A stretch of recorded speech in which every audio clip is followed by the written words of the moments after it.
¿Qué tal, amigos? Bueno, llegó el día de la despedida y no hemos podido tener mejor despedida en esta edición de la Vuelta que la formidable etapa que nos han regalado los supervivientes en la capital de España, en ese circuito del Paseo de la Castellana, etcétera, donde hemos visto a los mejores especialistas brindarnos un espectáculo sin igual y alcanzando un registro que no se daba desde el año 1987, que se dice bien y pronto, es decir, que la escapada llegó con el pelotón enfilado, pero el corredor que estaba en cabeza de carrera, los primeros que estaban en cabeza de carrera, consiguieron rematar la formidable fuga llevada a cabo. Fijaos cómo será que yo en un momento determinado había llegado a vaticinar, era un pálpito que me daba la etapa de hoy, ¿no? Sabiendo que había gente ahí tan buena y con tantas ganas y que estaba Renko Evenepoel, fundamentalmente tenía esa sensación de que podía pasar algo y que no iba a ser el mero epílogo, el trámite habitual, ¿no?, con el que terminan las grandes vueltas. Y a fe que nos han deparado un espectáculo maravilloso, ese ataque de los Bora primero, faltaban 30 kilómetros para meta ya en el circuito, ¿no?, atiborrado de público, ¿no?, con los Bora, Dens y Kamna, con la respuesta de Evenepoel detrás, llevándose a rueda Caden Groves, que ha ganado la etapa con todo merecimiento y con el riesgo que suponía meterse en la fuga, un hombre que era favorito posiblemente en el embalaje del pelotón, con la maniobra de Ineos, porque trabajaron ahí Omar Fraile y el alemán para llevarse a Pipo Gana adelante, ¿no?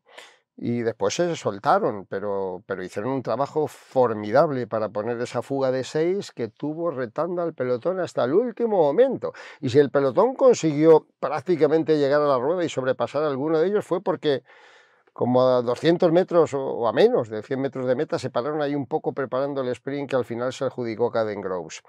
Bueno, no era Groves, porque digo que además de haber conseguido la tercera victoria y el mayor verde de la regularidad, es un ciclista que arriesgó mucho en la fuga. Podía esperarse lo de Evenepoel, podía esperarse en parte también lo de Pipo Ganna, pero no era tan fácil, ¿no?, que el mejor velocista de la carrera o el primero de los favoritos se colocara ahí, relevó, entró una y otra vez a dar continuidad a la fuga y al final consiguió rematarla en una situación ya in extremis, agónica, porque el pelotón estaba virtualmente encima ya de la fuga, ¿no? Bueno, ha sido un colofón brillante, que me sirve también para poner el primer foco a punte muy rápido, ¿no?, en la figura de Renko Evenepoel, porque me hace gracia. Bueno, al final, claro, no voy a atender a todo el mundo ni darle el mismo crédito a toda la gente, pero bueno, y es normal que se susciten además opiniones diversas. Me hace gracia, dice, porque hay quien me acusa de haber alabado en exceso a Renko Evenepoel, cuando recordaréis, los que sois habituales del canal, que en su momento dije que era un corredor que a mí me resultaba ligeramente antipático por esa prepotencia de la que había hecho Al en algunos momentos, incluso cuando empezó la Vuelta a España, etcétera. Pero como digo tantas veces, la opinión del aficionado puede ser susceptible de simpatías o de antipatías. Yo como ser humano y aficionado que soy las tengo, pero intento que no interfieran en mi reflexión y en mi análisis porque me resultaría terriblemente injusto. Es decir, alguien me puede caer mal y ser un campeón extraordinario. Alguien incluso me puede caer mal y ser una bellísima persona, porque también los humanos cometemos esos errores. Pero si he ensalzado la figura de Renko Evenepoel es porque a mí me ha admirado el coraje. No estamos otra vez con la historia de si el Jumbo le dejaba o no le dejaba. Es el coraje, la raza, el temperamento. Es un corredor que había ganado ya sus 3 etapas en la Vuelta y ha estado persiguiendo una cuarta y hoy otra vez se ha dado una paliza tremenda. Yo me imagino que con el depósito casi vacío, ¿no? ¿Cómo lo vas a alabar a un corredor que es capaz de tener esa actitud en carrera? ¿Cómo vas a cuestionar las condiciones de Evenepoel como ciclista espectacular que es? Si es de los más grandes, si lleva 50 victorias con 23 años, se ha ganado ya muchísimas cosas importantes, entre ellas la Vuelta Ciclista a España. Me parece incluso un punto cruel que, llevados por la antipatía que el personaje pueda despertar, que a mí me va ganando en muchos sentidos y comportamientos, cuando ayer, por ejemplo, ha dicho que se había merecido la victoria Puls, a pesar de que se le fue por los pelos, ¿no?, se puede ser cruel con él, porque no ha estado a la altura de las circunstancias, y somos igual de crueles con otros que no han estado a la altura de las circunstancias y sin embargo ni han peleado una etapa, ni han estado cerca, ni han dado los recitales. No, ¿verdad? Pues entonces, porque nos caiga mejor o peor el personaje, no seamos crueles y no acabemos por reconocer y mucho menos por censurar a quien reconozca públicamente que el comportamiento de Benepul en esta vuelta ha sido admirable. Ya le pesa a él no haber podido estar a la altura de las circunstancias, ya le pesará, me imagino, ¿no? Pero a mí me ha ganado en muchos sentidos y en muchos conceptos Benepul y como tal lo tengo que manifestar, insisto, desde la inicial antipatía pequeña, porque yo tengo admiración a todos los ciclistas, unos me caen un poco mejor, otros un poco peor, pero desde el punto de vista de lo que son, no se puede mirar mal a ningún ciclista. Yo por lo menos soy incapaz, absolutamente incapaz de mirar mal a ningún ciclista. Dicho esto, quiero poner el foco, como es obligado, en el triunfo del Jumbo-Visma y en la figura de Sepp Kuss, porque yo no me quedo ya, hemos hablado tanto del tema que al final casi aburrimos, ¿no? Y además el tema lo hemos ido sopesando según y cómo iban las cosas, ¿no? En su momento ha habido sus críticas, ¿no? Las dudas, la incertidumbre, ¿qué pasa en el Jumbo? Porque nadie sabía a qué jugaban, ¿no? No, ni siquiera censurábamos que cada uno fuera a hacer su carrera. Pues siempre tiene que haber alguien que piensa que estás censurando al equipo Jumbo o que no estás alabando lo suficiente al equipo Jumbo. Es que si tuviéramos que estar a la altura del equipo Jumbo en el elogio, posiblemente no hablaríamos casi de nadie en la carrera, porque la han dominado de punta a cabo, salvo de Benepul, ¿no? O de Groves con sus sprints. Pero creo que todos los días hay que hablar de algo y es obligado, ¿no? Eso no significa, ¿cómo no vamos a reconocer? Hay que ser muy necios para no reconocer la superioridad enorme y el dominio espectacular y las 5 etapas que se han llevado y que copan los 3 primeros puestos de la general, sí es un hecho histórico. Lógicamente, yo creo que está fuera de contexto ya cuestionar si se está alabando, ponderando convenientemente la exhibición de Jumbo. A mí me quedan otras reflexiones por hacer, porque además el resto las habré hecho ya y os habré cansado, de hecho.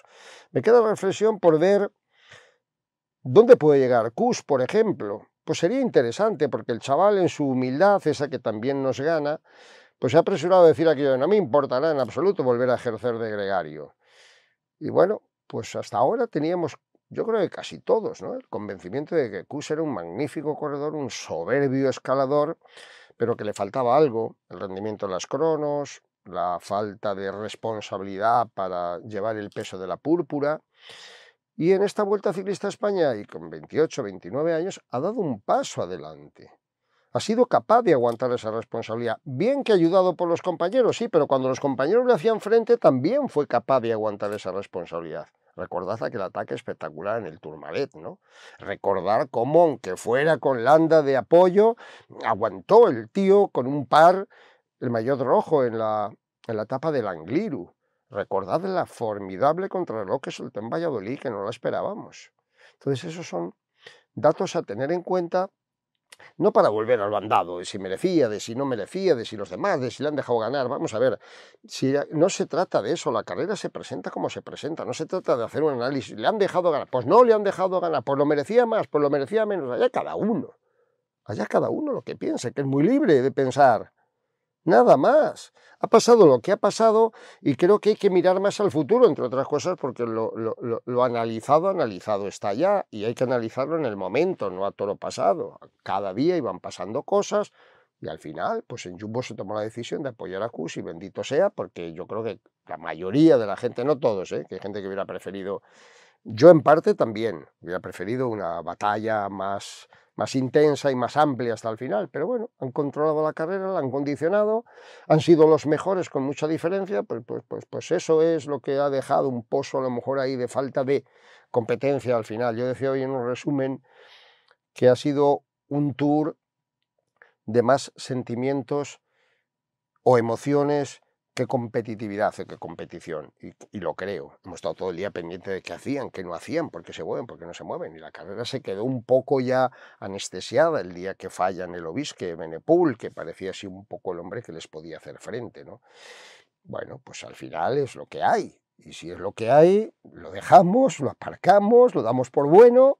A uno nos ha llenado a medias, a otro les ha llenado una barbaridad, porque lo que más les satisfacía en el mundo era que ganase Kuss. Fenomenal, fenomenal. Yo quiero pensar un poco en el más allá, y además sin ánimo de extenderme demasiado en ese tema, porque hay otras cosas rapidísimas que analizar, ¿no? En el sentido de que Sepp Kuss se queda como tercer hombre, nadie dice que esté a la altura de Vingegaard, ¿no? e incluso del propio Roglic, pero es verdad que ha dado un salto exponencial muy importante, que a lo mejor dentro del equipo también se tienen que cuestionar determinadas cosas. Claro, ahora queremos que ganen todos, pero ¿qué van a ir al Tour de Francia el año que viene a hacer lo mismo? ¿Hacer lo mismo que en la Vuelta? Porque a lo mejor ahí se encuentran de repente con una oposición mayor, ¿no? En el caso de UAE o algo, no lo sé. Pero me parece que Gus ha dado ese paso que merece una reflexión que tal vez haga él en 2024 cuando termina el contrato con el Jumbo. ¿Es que en otro equipo no habría ganado la carrera? Pues a lo mejor sí. ¿No es que en otro equipo Roglic tampoco hubiera ganado esta vuelta? Pues a lo mejor sí. No lo sabemos, todo son conjeturas y cábalas que a modo de juego, de opinión o de divertimento, pues es inevitable que alienten y que le den vida a cualquier debate, pero es lo que pudo haber sido y no fue, no lo podemos analizar, como digo siempre, ¿no? Sí lo que pueda ser de cada mañana, y repito que ahí se me antoja que hay una historia bonita con Sepp Kuss. Lo traerán de líder a la Vuelta a España exclusivamente el año que viene, por ejemplo, si Vingegaard y Roglic ponen otros objetivos. Pues el equipo irá decidiendo, iremos sacando conclusiones, las mismas que tienen que sacar los rivales, porque se ha abierto también este debate interesante en el sentido de si Jumbo cambió un poco de caballo a mitad del río y decidió que Vingegaard corriese la Vuelta. Sí dijeron que estaba decidido en marzo, pero yo particularmente no lo creí, porque si no lo hubiéramos sabido, ¿no? Que estaba contemplado a lo mejor, sí. El caso es que terminó el Tour, dijo que corría la Vuelta y ahí de repente se generó una colisión, por decirlo de alguna manera, de intereses para mayor refuerzo del equipo, que no tiene nada que ver una cosa con la otra. Y a lo mejor por el año que viene, pues los demás tienen que tomar nota. No se trata de hacer lo que hagan los demás, ¿no? No, se trata de no ir en desventaja. Y yo repito que a mí la Vuelta ya sé que es pedir el no va más, pedir el cielo, pero a mí me hubiera encantado ver una Vuelta Ciclista a España con este Jumbo tan súper poderoso y con un UAE en el que estuvieran Pogačar, Almeida, Ayuso y el propio Jay Vine, que se cayó a las primeras de cambio, ¿no? Al menos es lo que espero y deseo para carreras venideras, que haya un poquito más de igualdad, que creo que ha sido lo único que le ha faltado a la Vuelta para que la competitividad alcanzara el clímax que la participación a priori nos hacía intuir que iba a ser una vuelta antológica. No ha sido una vuelta antológica, ni mucho menos. Ha sido muy entretenida, ha sido bastante divertida, nos ha tenido a flor de piel, ha alimentado debates que no se habían alimentado nunca, se han producido hechos históricos, pero no podemos decir que haya sido una vuelta ni un recorrido grandioso. Yo he estado contento, sinceramente. Y por el trabajo también. Hemos tenido mucho ánimo todos los días, hemos tenido muchas alternativas, muchas expectativas, muchos debates abiertos. En fin, se ha generado lo que uno pretende siempre, ¿no? Que genere una carrera ciclista. Y en ese sentido, las 3 semanas han dado mucho de sí.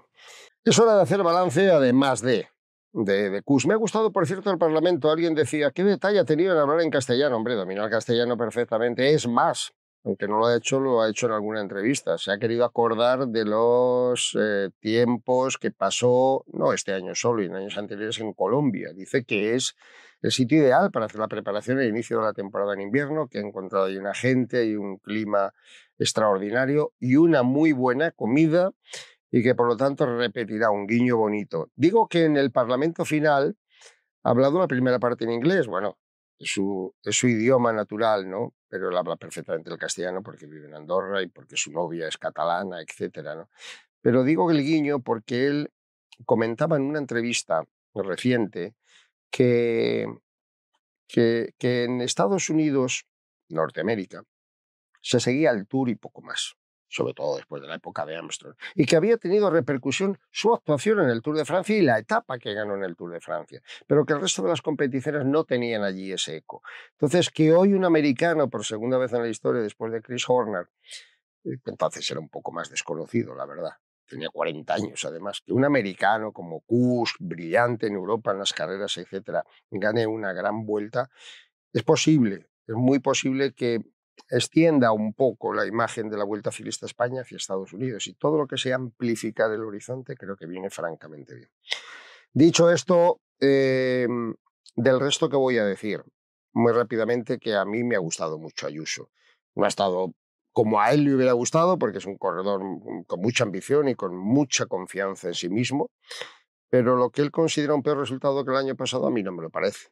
Yo creo que Ayuso, con 21 años recién cumplidos, ha demostrado una madurez, una regularidad, unas condiciones bárbaras en la Vuelta y sobre todo una ambición. Creo que es muy bueno, ¿no? Que se sienta un poco, que haya sentido un cierto sabor agridulce, decía, porque al final no ha podido estar con los mejores y tuvo un día malo en el Angliru y no se acabó de sentir todo lo bien que debiera en la contrarreloj. Mayor exigencia no cabe, pero a mí me parece que ha estado más cerca que los del año pasado. Aunque el año pasado fuera podio y este año cuarto. Siempre digo, no solo consiste en ganar, sino a quién le ganas, ¿no? Pero ¿por qué esa reflexión? Primero, por la regularidad y la seguridad que ha mostrado.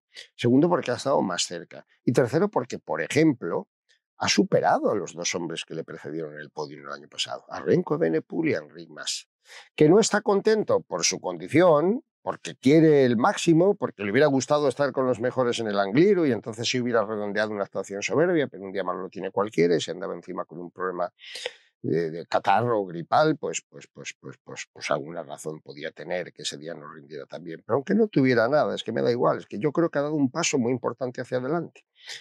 Mikel Landa ha acabado muy feliz y decía que le hace mucha ilusión trabajar con Evenepoel el año que viene. Bueno, yo creo que también ha dejado el sello y él lo decía, que se siente competitivo en las grandes vueltas, asume que no es un corredor para ganar una gran vuelta, pero sí para estar ahí peleando en la clasificación general y sobre todo que le va a hacer mucha ilusión pelear con Evenepoel una gran vuelta. Es un reto bonito. Y en cuanto a Enric Mas, también me ha gustado que haya sido exigente, porque ha dicho que no ha acabado nada contento de la vuelta, que se sintió bien, muy bien unos días y que se sintió mal otros. A ver, yo creo que sobre Enric Mas, lo ha dicho en muchas ocasiones, pesa siempre esa exigencia máxima, ¿no? De que hay que estar adelante, que hay que pelearse. Y si no tiene el nivel para estar a la altura, no en muchos momentos y en muchas etapas, que ha estado, como ha estado también Ayuso, en el cómputo de 3 semanas de carrera, entre el hándicap de la contrarreloj, la falta de regularidad a lo mejor para estar todos los días. Y después, un detalle que yo les diría a los tres, ¿no? Pero especialmente a Ayuso y a Enric Mas. También ha sido una carrera en la que no se han podido mover. En un momento determinado, a lo mejor el día bueno lo aprovechas para paliar el hándicap del día malo. No se han podido mover. Cuando han estado bien, han estado ahí a rueda y ya tiene mérito de estar a rueda de Binger o a rueda de Roglic o a rueda de Kuss, ¿no? Y cuando han podido tener un día bueno y se hubieran querido ir al ataque, pues ya lo hemos visto en escasos movimientos que han hecho, ¿no? Inmediatamente salió un abejorro por detrás y acababa y sentenciaba todas las opciones. Por eso digo que no valoren, ni nosotros tampoco, yo al menos no lo hago, que no valoremos el rendimiento de esta vuelta solo por el puesto, porque no han ganado ninguna etapa o porque han estado un poco lejos de los tres tenores. Los tres tenores han ejercido un control y todo el equipo Visma que ha hecho casi imposible el lucimiento o la opción, ¿no? Se le ha permitido a un hombre como Remco Evenepoel, porque ese sí que es capaz, además de aprovecharlo y de sacarle el rédito enorme. En cuanto a los latinoamericanos, pues ha sido un poco decepcionante, la verdad. Bueno, bien Buitrago, porque ha mostrado una regularidad, aunque es un corredor que tiene que ir creciendo. Estuvieron bien en su momento, ¿eh? Cepeda, Aular, el venezolano que estuvo cerquita. No ha estado bien, para que nos vamos a engañar. Higuita, para nada, ha estado missing totalmente. Y no ha estado a ningún nivel bueno Bernal, pero tampoco es que hubiera que esperarle ni exigirle. Yo pensaba que podía dar un paso hacia adelante y en algún momento se le ha visto, pero nos deja, digamos, sin despejar el interrogante de si puede volver a... No sé si el que fue un número uno, pero por lo menos un corredor competitivo. Y en líneas generales, pues era escasa la participación. Yo he echado mucho de menos a Carapaz, también os lo digo. Creo que el del Carchi, por su carácter y por su voluntad, hubiera sido ese aliado que desaparece cuando sufre el crack en Lovisque Evenepoel, que hubiera animado posiblemente las etapas de alta montaña, porque es muy valiente, es muy atacante, etc. Pero no estaba y habrá que esperarle para otra mejor ocasión. Dejadme que resuma, bueno, ahí lo tenéis, las clasificaciones, ¿no? Para repasarlas rápidamente en la etapa, Gross delante de Ghana, de Nico Dens, de La Fuga, de Hugo Paz, de Iván García Cortina, que sumó 60 puntitos ahí para Movistar, de Rui Costa, de Van den Berg, de Evenepoel, Van Gestel y Kamna. En la clasificación general, pues sin ninguna novedad con relación a los puestos que ya estaban adjudicados, ¿verdad? El trío del Jumbo, que escribe una página histórica, en las grandes vueltas, sí, la del 66 del CAS, ya lo hemos dicho, pero eran otros momentos y una participación mucho más precaria. Ayuso, Landa y más, Blasov, Uy de Brooks, Almeida y Buitrago. Ha ganado de calle. La clasificación de los puntos queda en Groves, a pesar de que Benepul, tantas fugas, tantos puestos, estuvo ahí acechándole hasta el último día. En la montaña el dominio de Renko y Benepul ha sido insultante. 135 puntos por 51 de Vingegaard. Es verdad que aquí no disputó prácticamente nadie la montaña, ¿no? Y en los jóvenes, que creo que ahí se tiene que apoyar, Juan Ayuso por delante de Uy de Brooks y de Almeida. Dejadme que hable de Uy de Brooks, aunque solo sea para hacer hincapié en lo que hemos referido en alguna ocasión ya. Con 20 años es un corredor muy a tener en cuenta. Estaba Moscatel con Blasov y con el equipo, porque había visto comportamientos en los que el ruso quería por toda costa y en la última etapa sobre todo arrebatarle una plaza y decía que a él le daba igual, que tenía que haber apostado por él el equipo en la clasificación general. Y no lo ha dicho desde la exigencia, lo ha dicho desde el análisis tranquilo y normal de que no confiaban en él, pero no como crítica, porque hasta cierto punto es normal que el referente del equipo a priori fuera Blasov. Luego, aun sabiendo de su enorme potencial, yo creo que dentro del equipo también se habrán llevado esas satisfacciones, un poco el Ayuso del año pasado, salvando las distancias, ¿eh? Ha estado muy competitivo, tuvo una caída que le mermó en un momento determinante clave, pero ha estado a muy alto nivel y creo que es un corredor a tener en cuenta para las grandes vueltas, tanto más que Benepul, por hablar de un ciclista belga, ¿no? Que están todos ahí esperando desde hace tanto tiempo el relevo de un ciclista como Eddy Merckx, ¿no? Y bueno, yo creo que no hay mucho más que decir, ¿no? Bueno, habría muchísimas más cosas que comentar, pero no voy a hacer un vídeo eterno porque me pongo a pensar en la cantidad de cosas que quedan a modo de reflexión y la mitad serán reiterativas y no hay nada que más me moleste que repetirme. Y las otras, pues posiblemente haya tiempo, ya iremos viendo cómo van los acontecimientos, ¿no? Nos queda carrera por delante, temporada quiero decir por delante, nos quedan todavía las últimas flores por oler del otoño, esa clásica de las hojas muertas en Lombardía, el primer fin de semana de octubre, el Campeonato de Europa, bastante descafeinado este fin de semana. En fin, como digo, siempre vamos haciendo camino al andar y si en el viaje encontramos amigos, compañeros, seguidores como vosotros, pues seremos y nos sentiremos enormemente felices. En nombre de todo el equipo, también de Lola, que hoy no puede estar porque era programa nocturno, muchísimas gracias por estar ahí y nos vemos en la próxima. Hasta siempre. Sobre rueda voy, bajo un sol español. Sobre rueda voy, bajo un sol abrasador. Sobre rueda voy, de ciudad en ciudad.